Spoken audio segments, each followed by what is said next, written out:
أعوذ بالله السميع العليم من الشيطان اللعين الرجيم.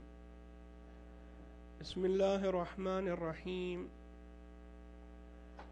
الحمد لله رب العالمين والعاقبة لأهل التقوى واليقين والنار للمشركين والمنافقين. الصلاة والسلام والتحية والإكرام على أشرف الأنبياء والمرسلين حبيب إله العالمين سيدنا ونبينا وحبيب قلوبنا وطبيب نفوسنا وشفيع ذنوبنا ومولانا مولى ثقلين جد الحسن والحسين الذي سمي في السماء بأحمد وفي الأرضين بأبي القاسم محمد.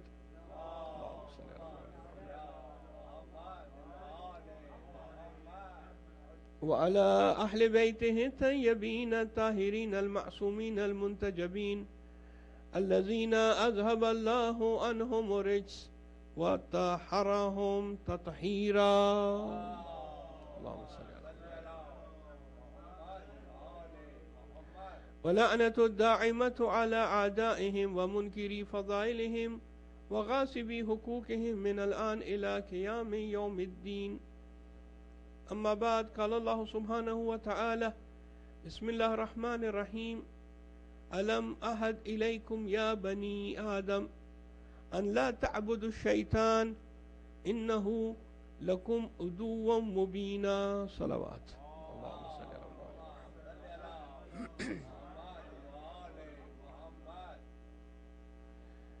ایک مسئلہ شرعی ماہ رمضان کے حوالے سے ایک نوجوان نے سوال کیا کہ وہ ایک جگہ پہ کام کرتے ہیں جہاں پہ گرد و غبار بہت زیادہ ہے، اور ماہ رمضان کے حوالے سے جب وہ روزے سے ہوتے ہیں تو جتنی بھی کوشش کریں غبار غلیظ کو حلق سے نہیں روک سکتے، وہ حلق کے اندر چلا جاتا ہے. تو اس سلسلے میں اس کو کیا کرنا چاہیے؟ جواب: مفطرات صوم میں سے ایک مفطر جو روزے کو باطل کرتا ہے وہ یہ ہے کہ انسان غبار غلیظ کو اپنے حلق کے اندر جانے دے، لیکن اس شرط کے ساتھ کہ یہ عمدن ہو، یعنی جان بوجھ کر ایسا کرے. اگر جان بوجھ کر نہیں کرتا اور جانے انجانے میں سہون اس کے حلق میں غبار غلیظ اتر جائے، اس سے روزہ نہیں ٹوٹتا، روزہ صحیح رہتا ہے، روزے کو پورا کرنا چاہیے. غبار غلیظ کی ڈیفینیشن بھی یہی ہے کہ جس کو ہم کہتے ہیں کہ تھک، لفظ تھک جو ہے یعنی گاڑھا، زیادہ غبار ہونا چاہیے. وائلا غبار تو ہر جگہ ہے، جہاں بھی آپ باہر جائیں تو گرد و غبار تو ہوتا ہے، ہوا چلتی ہے اس کے ساتھ کبھی دھول اڑتی ہے، وہ نہیں، بلکہ اچھا خاصا جس طرح ایک زور کی آندھی آتی ہے اور وہ اپنے ساتھ گرد و غبار، یا کوئی ایسا سموک ہے کہ جو بہت زیادہ تھک سموک ہے.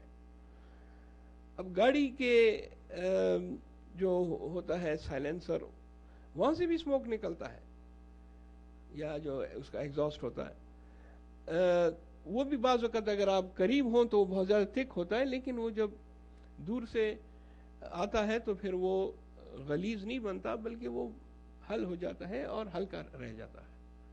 تو اس میں یہ غور کیجئے گا کہ لفظ ہے غبار غلیظ، یعنی چھوٹا موٹا غبار نہیں، زیادہ غبار، اور دوسرا جان بوجھ کے ہو، اور اگر جان بوجھ کے نہیں ہے، غلطی سے غبار غلیظ حلق تک پہنچ گیا تو وہ روزے پر کوئی اثر نہیں پڑتا.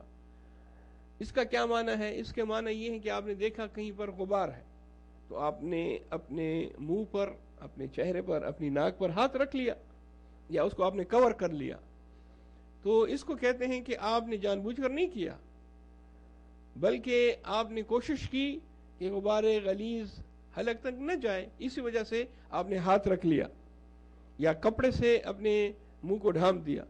تو اس صورت میں یہ پھر اگر پھر بھی ایسا ہوتا ہے تو وہ سہون کی صورت میں ہوگا اور اسے روزہ باطل نہیں ہوگا. درود بھیجیے گا محمد اور آل محمد.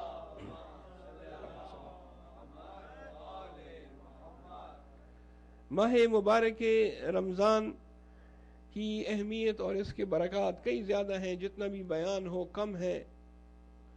من جملہ ان برکات کے ایک سب سے بڑی برکت یہ ہے کہ آن حضرت فرماتے ہیں کہ اس مہینے میں شیطان کو زنجیروں میں جکڑ دیا جاتا ہے، بعبارت اخرى شیطان جیل میں ڈال دیا جاتا ہے۔ یہ بہت بڑی برکت ہے، وَإِلَّا شیطان کے ساتھ جو ہے اگر کسی کا پالا پڑ جائے تو بہت ہی وہ کمینہ اور موذی، کافی اذیت دینے والا موذی ہے، اور ہر ایک انسان کے بس کی بات بھی نہیں ہے کہ اس کے ساتھ مقابلہ کریں، سوائے ان لوگوں کے کہ جو واقعاً متقی ہیں، پرہیزگار ہیں، اور اپنے نفس پر انہوں نے کنٹرول رکھا ہوا ہے۔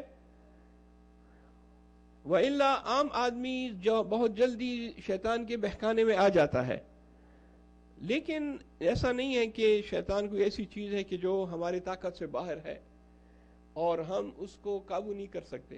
نہیں، یہ غلط سوچ ہے۔ شیطان بہت آرام سے قابو میں آ سکتا ہے، بشرطیہ کہ انسان کے پاس ول پاور ہو اور انسان کے پاس تقوی کا ہتھیار ہو، علم کا اسلحہ ہو۔ اگر یہ چیز انسان کے پاس ہے تو پھر شیطان کسی کا بال بھی بیکا نہیں کر سکتا۔ ہم ہر ایک چیز شیطان پہ ڈال دیتے ہیں، اس میں بہت سی چیزوں میں ہمارا اپنا بھی قصور ہوتا ہے۔ بہرحال شیطان نے تو جب سے قسم کھائی ہے تو بنی آدم کی زندگی اجیرن ہو گئی ہے۔ جب اس نے چیلنج کیا تھا کہ میں ان کو ورغلاؤں گا، اغوا کروں گا، لَأَغْوِيَنَّهُمْ أَجْمَعِينَ، میں ان سب کو اغوا کر دوں گا۔ اغوا ہی نہیں، سیدھے راستے سے لے جا کر غلط راستے پہ۔ تو پروردگار عالم نے بھی فرمایا تھا کہ ہاں تو کوشش کر لے، اور ہو سکتا ہے تو اپنی کوشش میں کامیاب بھی ہو، لیکن تو ایک ایسا گروہ ہے میرے بندوں کا جن کو تو اغوا نہیں کر سکتا، اور وہ یہ ہے الا عبادی الصالحین یا عبادی الصالحون، میرے جو مخلص بندے ہیں صالح، تو جتنا بھی کوشش کر لے ان پہ تو کچھ نہیں کر سکتا، اور ان کو تو اغوا نہیں کر سکتا، ان کو تو سیدھے راستے سے نہیں پلٹا سکتا۔ یہ میرے صالح بندے ہیں۔ انبیاء علیہ السلام صالحین میں سے ہیں، یہ صالح بندوں میں شمار ہوتے ہیں، اور اوصیاء اور باقی جو نیک پرہیزگار لوگ ہیں یہ پروردگار عالم کے صالح بندوں میں سے ہیں۔ ہم سورہ یاسین میں پڑھتے ہیں، بسم اللہ الرحمن الرحیم، الم اعہد الیکم یا بنی احد یا بنی آدم ان لا تعبدوا الشیطان، اے ہم نے اے بنی نوع آدم تم سے عہد نہیں لیا کہ تم نے شیطان کی پیروی نہیں کرنی، شیطان کی عبادت نہیں کرنی، وہ شیطان کے جو کھلم کھلا دشمن ہے، انہ لکم عدو مبین، کلیئر صاف دشمن ہے، اور خود کہتا ہے کہ میں بنی آدم کو ورغلاؤں گا مختلف طریقوں سے، سامنے سے حملہ کروں گا، پیچھے سے حملہ کروں گا، رائٹ سائڈ سے، لیفٹ سے، اوپر سے اور نیچے سے، یعنی جتنی بھی جہت اور جتنی بھی سمتیں ہیں میں ان تمام سمتوں کا استعمال کر کے بنی نوع آدم کو ورغلاؤں گا، اور ان کو اللہ تعالیٰ کے فرمان سے کے خلاف چلاؤں گا، اور ان کو یہ بتاؤں گا کہ تم اللہ تعالیٰ کے فرمان کی خلاف ورزی کرو۔ یہ اس کا چیلنج ہے۔ اب ہمارا بھی چیلنج یہ ہے کہ ہم نے بھی اس کا مقابلہ کرنا ہے، اور ہم نے بھی کوشش کرنی ہے کہ ہم اللہ تعالیٰ کے صالحین بندوں میں سے ہوں، تاکہ اس کے وار ہم پر نہ ہو۔ اس نے انبیاء کو بھی ورغلانے کی کوشش کی، لیکن انبیاء چونکہ صالحین بندے تھے تو ان کا وار اس پر کارگر نہیں ہوا۔ تاریخ کی کتابوں میں لکھا ہے کہ ایک مرتبہ حضرت یحییٰ علیہ السلام کے راستے میں شیطان آ گئے، حضرت یحییٰ علیہ السلام جا رہے تھے تو یہ شیطان آ کر وہاں بیٹھ گیا اور جھوٹ موٹ کے آنسو بہانے شروع کر دیے، رونا شروع کر دیا۔ تو حضرت یحییٰ نے ان کو پہچان لیا، کہا کہ تو شیطان ہے؟ کہا ہاں میں شیطان ہوں۔ تو کیوں رو رہا ہے؟ یہ واقعہ بھی مؤثر کتابوں میں ملتا ہے، علماء اخلاق نے اس کو بہت بیان کیا۔ کہتا ہے کہ میں اس لیے رو رہا ہوں کہ ایک غلطی مجھ سے ہو چکی تھی بہت پہلے، جو میں نے آدم علیہ السلام کے سامنے سجدہ نہیں کیا۔ ابھی کوشش کرتا ہوں کہ اللہ تعالیٰ میری غلطی کو معاف کر دے، تو لیکن اللہ تعالیٰ ہے کہ میرے ساتھ دوستی ہی نہیں کرتا ہے، صلح نہیں کرتا، اسی طرح ناراض ہے مجھ سے، اور میں اپنی غلطی کا اعتراف کرتا ہوں. یعنی دیکھیں کتنا مکار شیطان، اتنا مکار، وہ جھوٹ موٹ کے آنسو، اور حضرت یحییٰ علیہ السلام کو بھی جو ہے دھوکہ دینے کی کوشش، مکاری کی حد دیکھیں. تو حضرت یحییٰ نے کہا کہ اچھا تو اپنے کیے پر شرمندہ ہے؟ کہا ہاں شرمندہ ہوں، افسوس کرتا ہوں، معافی کا خواستگار ہوں. کہا ٹھیک ہے، اگر ایسا ہے تو یہ تو کوئی بڑی بات نہیں ہے، میں آج ہی اللہ تعالیٰ سے جا کے بات کرتا ہوں جبرائیل علیہ السلام کے ذریعے، اور آپ کا مسئلہ حل ہو جائے گا، آپ کی دوبارہ پھر دوستی ہو جائے گی، اور تم اپنے کیے پہ نادم ہو تو معافی مانگ لینا. کہا بالکل بالکل ایسا ہی ہے. حضرت یحییٰ علیہ السلام نے حضرت جبرائیل کے ذریعے پروردگار عالم کو پیغام پہنچایا کہ شیطان کو افسوس ہے اور معافی مانگ رہا ہے. پروردگار عالم نے کہا اچھا ٹھیک ہے، اگر ایسا ہے تو اس کو کہہ دو کہ آج سے کئی ہزار سال پہلے اس نے آدم علیہ السلام کو سجدہ کرنے سے انکار کر دیا تھا، آج آدم نہیں ہے، آدم کا انتقال ہو گیا. تو شیطان کو کہو کہ اچھا جا کر آدم علیہ السلام کی قبر کے سامنے سجدہ کرو. حضرت آدم علیہ السلام کی قبر کے سامنے سجدہ کر لے تو ہماری جو رنجش ہے وہ ختم. حضرت یحییٰ علیہ السلام نے پیغام پہنچایا، شیطان جاؤ، اللہ تعالیٰ کا یہ حکم ہے. کیا جواب دیتے ہیں؟ کیا جواب دیتا ہے وہ ملعون؟ جواب دیتا ہے کہ میں نے آج سے کئی ہزار سال پہلے جب آدم زندہ تھا اس کو سجدہ نہیں کیا، تو اب جا کے اس کی قبر کے سامنے سجدہ کروں گا؟ یہ نہیں ہو سکتا. عزیزان گرامی، یہ اس کی چال ہیں. یہ بعض اوقات اپنے آپ کو مظلوم بنا لیتا ہے اور کوشش یہ کرتا ہے کہ کسی طریقے سے ہو انسان اس کی جھال میں آ جائے، اور انسان آ بھی جاتا ہے. اگر کوئی شخص اپنے اوپر اعتماد نہیں کرتا اور اس کا نفس اس کے ہاتھوں میں نہیں ہے، اور اس کا ذہن جو ہے وہ دنیاوی کاموں کی طرف زیادہ لگا ہے، تو وہ شیطان کے جال میں بہت آسانی سے پھنس جاتا ہے. قرآن کا ایک قصہ ہے. ایک شخص تھا بنی اسرائیل میں، اس کا نام تھا بلعم ابن باعور. یہ واقعہ باقاعدہ قرآن میں اس کا ذکر ہے. بلعم ابن باعور ایک عابد زاہد آدمی تھا، اللہ کی عبادت کرتا تھا. بہت سے تھے بنی اسرائیل میں جو اس قسم کا کام کرتے تھے. اس حد تک عبادت گزار تھا کہ پروردگار عالم نے اس کو مستجاب و دعا بنا دیا. مستجاب و دعا سے مراد یہ ہے کہ کوئی شخص بھی بلعم کے پاس آ کر یہ کہتا کہ بلعم میرے لیے دعا کرو، اور بلعم اپنے ہاتھ اٹھاتا، اللہ تعالیٰ اس کی دعا کو قبول کرتا اس کے حق میں، اس شخص کے حق میں جس کے حق میں بلعم دعا کرتا تھا. اس حد تک اس کی پوزیشن تھی. لیکن شیطان نے اس کو یہی ورغلایا کہ بھئی تم تو مستجاب و دعا ہو، مگر اس میں تمہارا کیا فائدہ؟ دوسروں کے لیے دعا کرتے ہو، ان کا فائدہ ہوتا ہے، تمہارا کوئی فائدہ نہیں ہوتا. کہا پھر کیا کرنا چاہیے؟ کہا تم ایسا کرو کہ تم جو ہے قارون کے ساتھ مل جاؤ، جو کہ اس کے پاس بڑے خزانے ہیں، بہت دولت مند شخص ہے، ثروت مند، دولت مند، اور وہ اس کے حق میں دعا کرو، وہ تم کو پیسے دے گا اور تمہاری جو ہے زندگی بن جائے گی، تمہاری دنیا بن جائے گی. یہ شخص اتنا نیک، عابد، عبادت گزار، زاہد شخص اس کی باتوں میں آ کر قارون سے جا کے مل جاتا ہے. قارون کہتے ہیں اچھا جاؤ موسیٰ علیہ السلام کے خلاف دعا کرو، کیونکہ تمہاری تو دعا قبول ہوتی ہے. جب تم دعا کرو گے تو موسیٰ علیہ السلام ختم، اور میں ہی جو ہے سب کچھ. کہا ٹھیک ہے، میں مستجاب و دعا ہوں، اتنے پیسے لوں گا اور موسیٰ علیہ السلام کے خلاف دعا کروں گا. بعض لوگوں نے سمجھایا کہ بلعم کیا کرنے جا رہے ہو؟ کہا نہیں، تم لوگ بھی سب چلو، میں پہاڑی پر چڑھ کر دعا کروں گا موسیٰ علیہ السلام کے خلاف، اور میری دعا تو ویسے بھی قبول ہوتی ہے. موسیٰ علیہ السلام جو ختم ہو جائیں گے اور قارون اور میں عیش کریں گے. کہتے ہیں کہ علماء مورخین لکھتے ہیں کہ وہ گدھا کہ جس پر وہ بیٹھ کر پہاڑی پہ چڑھ رہا تھا، جب اس کو پتہ چلا، جانور اس کو پتہ چلا کہ بلعم کس نیت سے اوپر جا رہا ہے، تو وہ رک گیا اور اس نے جو ہے انکار کر دیا کہ میں اپنے مالک اوپر نہیں لے کر جاتا. اب بلعم اس کو مار رہا ہے اس کو کہ تم کیوں نہیں جاتے. اعجاز کے ذریعے گدھے نے کلام کیا معجزے کے ذریعے اور بلعم کو سمجھایا کہ بلعم جو شخص بھی خدا کے نبی کے خلاف دعا کرتا ہے وہ کبھی بھی صحیح نہیں ہوتی, وہ یہ ٹھیک نہیں ہے.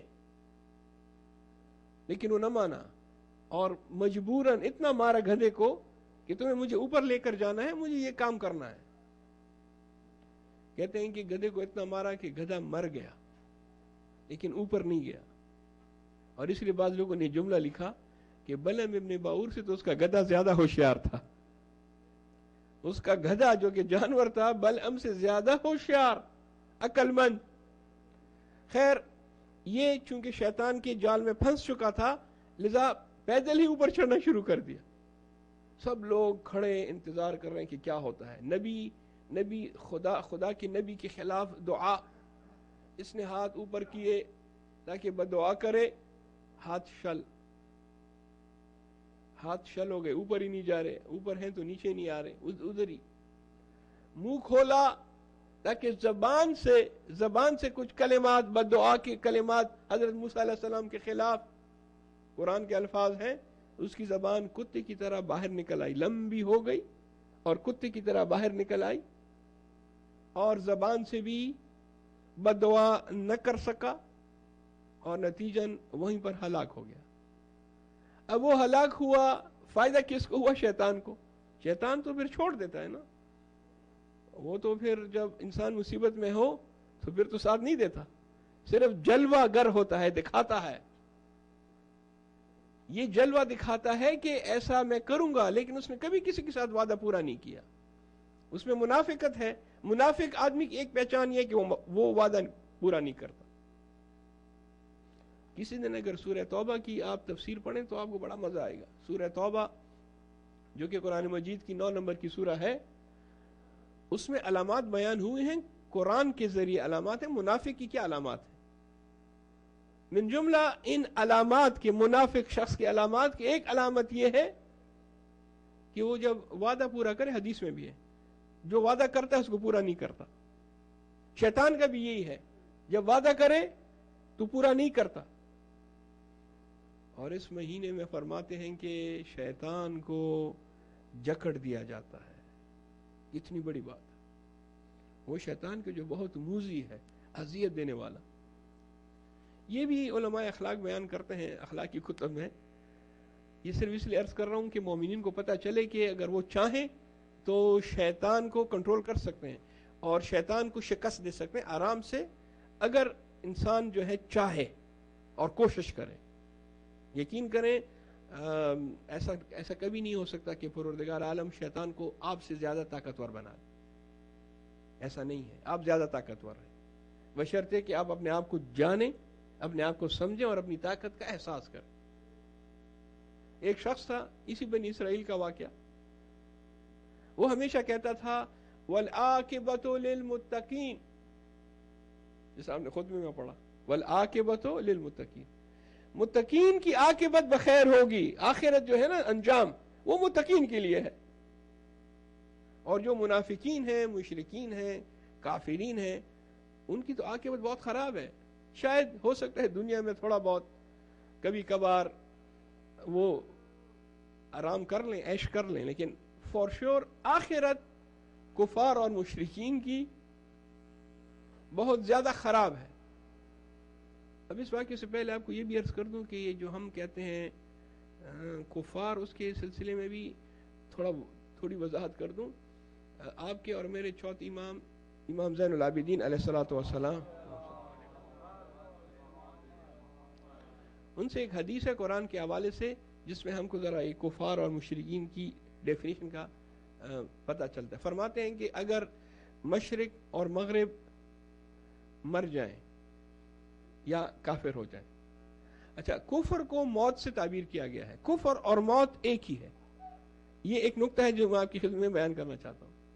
کفر, اگر انسان کافر ہو جائے تو اس کو ہم اپنے اعتبار سے یا دوسری تعبیر اس کی جو ہے وہ موت ہے, کفر موت ہے. لذا فرماتے ہیں کہ اگر مشرق اور مغرب کے درمیان جتنی بھی لوگ ہیں سب کے سب مر جائیں. مرنے سے یہ مراد نہیں کہ سب کے سب جو ہیں وہ ایک دم وبا آ گئی یا ایٹم بم گر گیا اور سب مر گئے, بلکہ وہ کافر ہو جائیں. مرنا اور کفر ایک.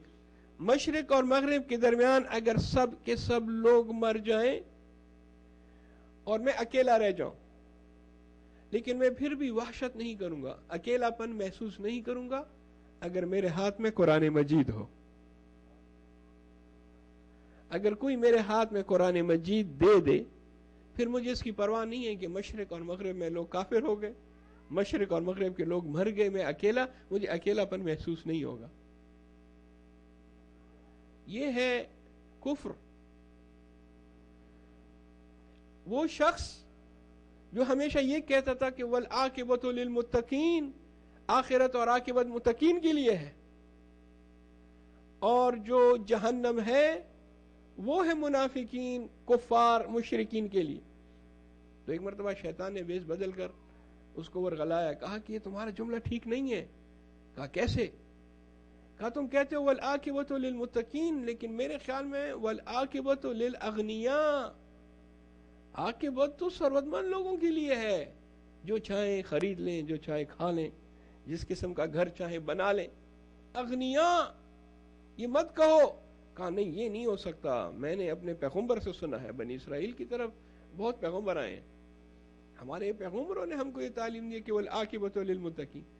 کہتے ہیں اچھا ایسا کرتے ہیں, دیکھتے ہیں وہاں سے جو پہلا شخص آئے گا اسے پوچھ لیں گے, اگر وہ آپ کی بات کی تائید کرے تو آپ سچے, آپ میرا ہاتھ کاٹ دیجیے, اور اگر وہ میری بات کی تائید کرے تو پھر میں آپ کا ہاتھ کاٹوں گا. ابھی ہاتھ کاٹنے کے حوالے سے ایک تذکر بھی دے دوں کہ اسلام میں جو ہے چوری کی سزا بڑی سخت ہے, اور قرآن کا یہ حکم ہے بسم اللہ الرحمن الرحیم, السارق والسارقہ فاقطعوا ایدیہما, چوری کرنے والا, چوری کرنے والی, ان کے ہاتھ کاٹ دو. ہاتھ کاٹنا کیا مطلب؟ یعنی انتہائی کسی کو اگر شرمندہ کرنا ہو تو اس کے آپ جسم کا ایک عضو کاٹ لیں, ایک انگلی کاٹ لیں, ایک ہاتھ کاٹنے, کتنی بڑی بات. اس سے پتہ چلتا ہے کہ کتنا سنگین جرم ہے. اور چوری کی کئی قسمیں ہیں, یہ نہیں کہ انسان جو ہے وہ ایک ماہر چور ہو اور وہ اپنے جو ہے تمام چیزوں سے لیس, بلکہ اگر میں کسی کی چیز بغیر اجازت کے لے لوں تو یہ بھی چوری کے زمرے میں آتی ہے. مجھے اجازت نہیں ہے, میں ایک پین کسی کا بغیر اجازت کے استعمال کر کے اپنا سائن کرنا چاہوں نا, اس کی بھی اجازت نہیں ہے. ہاں اجازت لے کے ٹھیک ہے. جائیں کہ میں کسی کا موبائل لے لوں اور میں کسی کا پرس لے لوں اور میں کسی کا, یہ تذکر ہے اپنے لیے کہ یہ ایسی چیزیں ہیں جس کا بہت عقاب ہے, اور دیکھیں اس کے لیے کتنی سخت سزا قرآن مقرر کی, فاقطعوا ایدیہما. یہاں شیطان کہہ رہا ہے کہ میں تمہارا ہاتھ کاٹوں گا اگر میری بات سچ ہوئی, اور اگر تمہاری بات سچ ہوئی تو تم میرا ہاتھ کاٹ دینا. اور شیطان کے تو بڑے ہتھ کنڈے ہیں. ہم یہ سوچتے ہیں کہ شیطان اکیلا ہے. عزیزان گرامی یاد رکھیے گا, شیطان کبھی بھی اکیلا نہیں ہے, اس کے چیلے ہیں, اور اس نے ہر کام کے لیے مخصوص چیلا رکھا ہوا ہے اور کام تقسیم کیا ہوا ہے. کسی دن موقع ملے گا تو میرے پاس ایک لسٹ ہے, تقریباً اس میں 10 چیلوں کے نام ہے اور ان کے کرتوت, وہ بھی میں ذکر کروں گا. آج میرے پاس لسٹ نہیں ہے, تو میں آپ کے سامنے عرض کرتا کہ وہ 10 چیلے کیا ہیں, ان کے نام کیا ہیں, ان کی شکل و صورت کیا ہے اور ان کے کام کیا ہیں. تو کئی ہزار چیلے شاگرد, اکیلا نہیں ہے. برے کاموں کے لیے الگ رکھا ہوا, تمہارا کام یہ ہے کہ تم لوگوں کو برے افعال کی طرف لے کر جاؤ.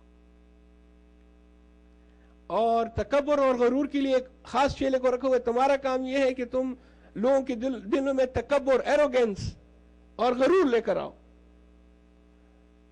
مقام پرستی, جا پرستی, اس کو لسٹ کہتے ہیں. لسٹ کا معنی شہوت ہے, لیکن یہ شہوت ہے. شہوت جو ہے کئی قسم کی ہے, یہ بھی ایک شہوت ہے, لسٹ ہے, لسٹ فار پاور. اب بات کو زیادہ طولانی نہ کروں اور اپنے مطلب کو آخر تک لانے کی کوشش کروں. اس نے اپنے ایک چیلے سے کہا کہ تم آ جاؤ اور وہ بات کرنا جو میری بات ہے اس کی تائید کرنا. اب یہ زاہد عابد شخص، یہ عبادت اور زہد بھی کافی نہیں ہوتا، اس کے ساتھ جو ہے نا علم بہت ضروری ہے. اگر صرف انسان عابد اور زاہد ہو، عالم نہ ہو، تو یہ بہت جو ہے مشکل ہو جائے گا. عبادت اچھی چیز ہے، اس میں شک نہیں ہے، زہد بہت اچھی چیز ہے. عبادت یہی ہے کہ آپ یہ ممبر کے قریب بیٹھے ہیں، یہ عبادت ہے. محراب میں کھڑے ہیں، یہ زہد ہے. لیکن اس کے ساتھ ساتھ آپ کو علم بھی ہونا چاہیے. اگر صرف عبادت اور زہد ہوگا، علم نہیں ہوگا، تو اس کا فائدہ نہیں ہے. یہاں پر مسئلہ یہی ہے، بعض عابد اور زاہد گزرے ہیں، ان کے پاس علم نہیں تھا، معلومات نہیں تھی. اب یہ سادہ آدمی سمجھا کہ کوئی شخص آ رہا ہے، تو شیطان نے پوچھا کہ بتاؤ والعاقبۃ للمتقین یا والعاقبۃ للاغنیاء؟ کہتا ہے والعاقبۃ للاغنیاء. کہا دیکھا، ہاتھ آگے بڑھاؤ، ہاتھ کاٹ دیا. لیکن وہ آدمی تھا ذرا محکم اور مضبوط قسم کا. اس نے کہا نہیں، یہ نہیں ہو سکتا، ہمارا پیغمبر کبھی غلط نہیں کہہ سکتا. ہمارے انبیاء نے، اتنے زیادہ انبیاء آئے بنی اسرائیل کی طرف، سب نے یہی کہا کہ والعاقبۃ للمتقین. کہا اچھا ٹھیک ہے، دوسرے آدمی سے پوچھ لیں گے. ہاں ٹھیک ہے. دوسرا چیلا آیا، اس کو بھی پہلے سے سمجھا دیا تھا کہ بھئی اسی طرح تائید کرنا. اس نے کہا ہاں والعاقبۃ للاغنیاء. عابد کا دوسرا ہاتھ بھی کاٹ دیا. لیکن عابد پھر بھی نہیں مانا، کہ میں نہیں مانتا. اغنیاء کے لیے متقین جو ہے وہ عاقبت نہیں ہو سکتی. ہاں دنیا داری ہو سکتی ہے دنیا میں، لیکن آخرت نہیں. اچھا ٹھیک ہے، تیسرے سے پوچھ لیں گے، مگر وہ جو بھی فیصلہ کرے گا تو پھر اگر اس نے میرے حق میں فیصلہ کیا تو میں تمہاری جان لوں گا، قتل کر دوں گا تم کو. اور اگر اس نے تمہارے حق میں فیصلہ کیا تو تم مجھے قتل کر دو. اب اس نے تیسرے چیلے کو بھیجا، لیکن وہ چیلا آنے سے پہلے جو ہے بنی اسرائیل کا ایک نبی آ گیا. نبی آ کر اس نے عابد کو سمجھایا کہ تمہاری بات صحیح ہے، والعاقبۃ للمتقین ہی ہے. یہ شیطان ہے اور یہ اس کے چیلے ہیں، ان کی باتوں میں مت آنا. آج تم بچ گئے، آج تمہاری جان بچ گئی، صرف اور صرف اس وجہ سے کہ تمہارا ایمان مضبوط تھا، تمہارا تقوی مضبوط تھا، جس نے آج تمہاری جان بچا لی. اگر تمہارا ایمان کمزور ہوتا اور تم میں تقوی نہ ہوتی تو یہ شیطان آج تمہاری جان لے لیتا. عزیزان گرامی، فرماتے ہیں کہ اس مہینے میں شیطان کو جکڑ دیا ہے، جیل میں ڈال دیا، زندان میں. اب یہ اس کی تھوڑی وضاحت کر دوں اور اس کے بعد التماس دعا. اس سے مراد یہ ہرگز نہیں ہے کہ بس شیطان جیل میں ہے، آپ آزاد ہیں، مزے کریں اور شیطان آپ کو کچھ نہیں کر سکتا، آپ پر مسلط نہیں ہو سکتا. شیطان کو جیل میں ڈال دیا گیا ہے. مقصد یہ ہے کہ اگر تم چاہو تو شیطان جو ہے فی الحال ٹیمپرری طور پہ تمہارے راستے کا جو کانٹا ہے تمہارے راستے سے ہٹ گیا ہے. لیکن اگر تم چاہتے ہو کہ شیطان واقعاً تمہارے راستے سے ہٹے تو پھر تم کر سکتے ہو. لیکن اگر نہیں چاہتے تو ایسا بھی نہیں ہے کہ اس کو جیل میں ڈال دیا گیا، یعنی وہ پر مسلط ہی نہیں ہو سکتا. یہ آپ کے ہاتھ میں ہے. یہ ہے اسلام کا ایک قانون. اسلام میں یہی ہے. قرآن میں ارشاد ہوتا ہے کہ اِنَّا هَدَيْنَاهُ السَّبِيلَ إِمَّا شَاكِرًا وَإِمَّا كَفُورًا. ہم نے آپ کو راہ دکھا دی. اب یہ آپ کی مرضی ہے کہ آپ شکر ادا کرتے ہیں، شکران نعمت کرتے ہیں، یا آپ کفران نعمت کرتے ہیں. راہ دکھانا اللہ تعالیٰ کا کام ہے، اس نے دکھا دی، لیکن چلنا آپ کا کام ہے. اللہ تعالیٰ کے ہاں یہ نہیں ہے کہ آپ کو ہاتھ سے پکڑ کر سیدھے راستے پر چلائے. نہیں، اس نے صاف کہہ دیا میں نے راستہ دکھا دیا. شیطان جیل میں ہے، یعنی آپ پر مسلط نہیں ہو سکتا اگر تم چاہو تو. اور اگر نہیں تو بہت سے ایسے لوگ ہیں جو اسی ماہ رمضان میں ایسے ایسے کام کرتے ہیں اور ایسی حرکتیں کرتے ہیں شیطان کے ورغلانے میں آ کر. تو پھر شیطان تو جیل میں نہ ہوا، شیطان جیل میں ہے، یہ آپ کے ہاتھ میں ہے. میں ایک چھوٹا سا واقعہ جلدی سے بیان کر کے 2 جملے ذکر مصیبت کے. امیر المومنین علی ابن ابی طالب علیہ الصلوۃ والسلام، اللہم صلی علی محمد وعلی آلہ، آپ علیہ السلام نے ایک بچے کو دیکھا، ایک لڑکے کو دیکھا، 4-5 سال کی عمر کا یہ لڑکا تھا. امام علیہ السلام نے اسے پوچھا بیٹا تمہارا نام کیا ہے؟ کہتا ہے میرا نام ہے مات الدین. اس کا اردو کا ترجمہ ہے کہ دین مر گیا. امام علیہ السلام، اب اس کو کہتے ہیں علم. یہ میں فرق سمجھانے کی کوشش کرنا چاہتا ہوں کہ علم میں اور عبادت اور زہد میں کیا فرق ہے. امیر المومنین عابد بھی ہیں، زاہد بھی ہیں، لیکن ساتھ میں عالم بھی ہیں. علم یہاں ہے. یہ مثال آپ دیکھیں اور اس کو اپنی زندگی میں لے آئیں کہ علم کی کیا اہمیت ہے. اسپیشلی نوجوانوں کے لیے عرض کرنا، نوجوان اس بات پر بہت غور کریں کہ علم کے بغیر، علم بہت بڑا اسلحہ ہے. آج کل کلشنکوف اور باقی اسلحہ نہیں چلیں گے. آج کا اسلحہ علم ہے. اس اسلحہ کو اپنے پاس لیں اور اپنے آپ کو لیس کریں اس اسلحہ سے. امیر المومنین نے جب یہ نام سنا تو آپ سوچ میں پڑ گئے کہ یہ کیسا نام ہے. آج تک کوئی والدین اپنے بیٹے کا ایسا نام کیوں رکھیں گے جس کا مطلب ہے کہ دین مر گیا؟ آج تک آپ نے سنا کہ کسی نے اپنے بیٹے کو یا اپنی بیٹی کو یہ کہا ہو کہ دین مر گیا؟ امیر المومنین سوچ میں پڑ گئے. عالم تھے، سمجھ گئے کہ اس میں ایک میسج ہے. جس نے بھی یہ نام رکھا ہے وہ میسج. پوچھا اچھا تمہارا باپ کون ہے؟ کہا میرا باپ جو ہے آج سے 4-5 سال پہلے مر گیا تھا، قتل ہو گیا تھا. اور مرنے سے پہلے جب وہ مر رہا تھا تو اس نے اپنے ساتھیوں سے کہا کہ جب میرے ہاں ولادت ہوگی تو اس کو کہنا، میری زوجہ کو کہنا کہ میرے بیٹے کا نام رکھ دیں مات الدین، دین مر گیا. تو آپ نے اس کی والدہ کو بلا کر پورا قصہ پوچھا. اس نے بتایا کہ آج سے 5 سال پہلے یہ 5 آدمی تھے جو سفر پہ گئے بزنس کی ٹرپ پہ، اور پھر 4 آدمی آ گئے اور میرا شوہر نہیں آیا. میں نے پوچھا میرا شوہر کہا وہ تو مر گیا، راستے میں مر گیا، بیمار ہو گیا تھا لذا وہ مر گیا. ہم نے اس کو وہیں پہ دفن کر دیا. کہا اچھا اس کا مال بزنس کے لیے گیا تھا؟ کہا نہیں کچھ نہیں تھا اس کے پاس، کچھ مال نہیں تھا. کہا اچھا کوئی وصیت؟ کوئی ہاں ایک وصیت اس نے کی تھی، وہ ہم آپ تک پہنچا دیتے ہیں. اس نے کہا تھا کہ میں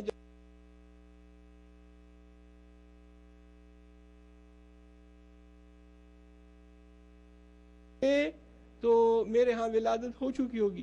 جس کی بھی ولادت ہو، چاہے بیٹا اور بیٹی، میری بیوی سے کہو کہ میرے بیٹے یا بیٹی کا نام رکھے مات الدین، دین مر گیا.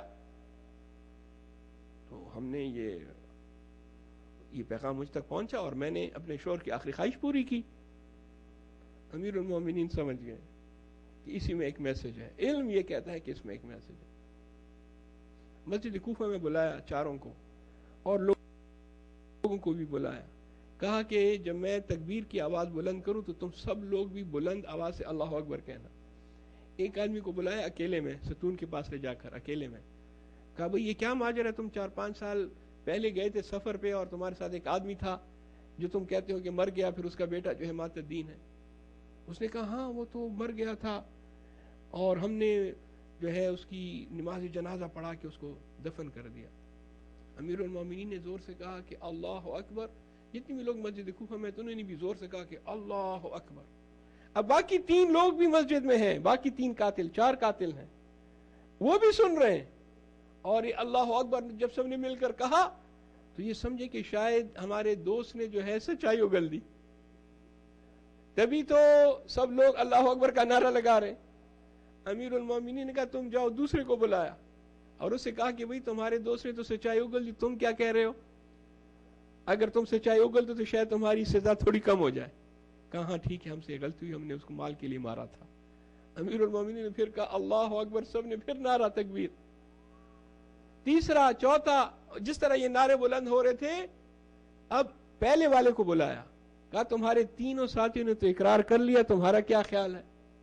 کہا ہاں آپ سچ کہتے ہیں، ہم نے ایسا کیا. عزیزان گرامی یہ علم ہے جو امیر المومنین علیہ السلام کے پاس ہے، اور اپنے چاہنے والوں اور اپنے شیعوں کو امیر المومنین کا یہی میسج ہے کہ علم کے ساتھ تقوی، پرہیزگاری، زہد. مرثیہ آپ نے حضرت عباس علمدار علیہ السلام کا سنا. جناب عباس علیہ السلام کے متعلق امام زین العابدین فرماتے ہیں کہ اللہم صلی علی اللہ میرے چچا عباس پر رحم کرے. میرے چچا عباس نے کبھی بھی اپنے لیے کچھ نہیں سوچا. جو کچھ بھی کیا، جو کچھ بھی سوچا، اپنے بھائی حسین علیہ السلام کے لیے اور حسین کے بچوں کے لیے.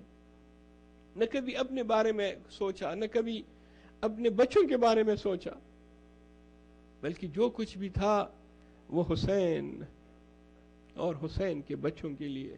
تبھی تو آپ کا لقب ہے سقائے سکینہ،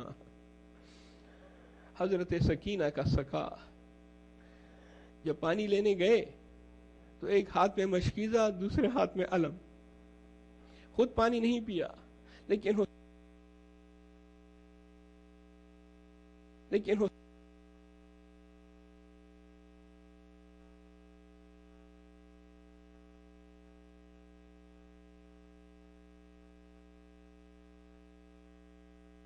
لے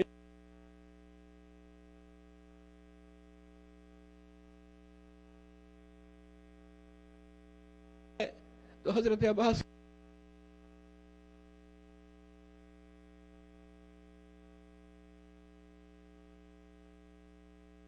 طرف جب امام حسین علیہ السلام نے حضرت عباس کا علم اٹھایا،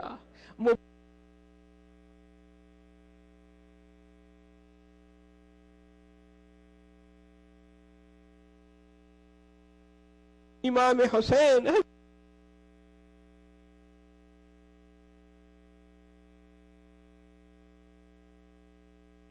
جمع کیا ہوا ہے. بچوں دیکھو میرا چچا آ رہا ہے.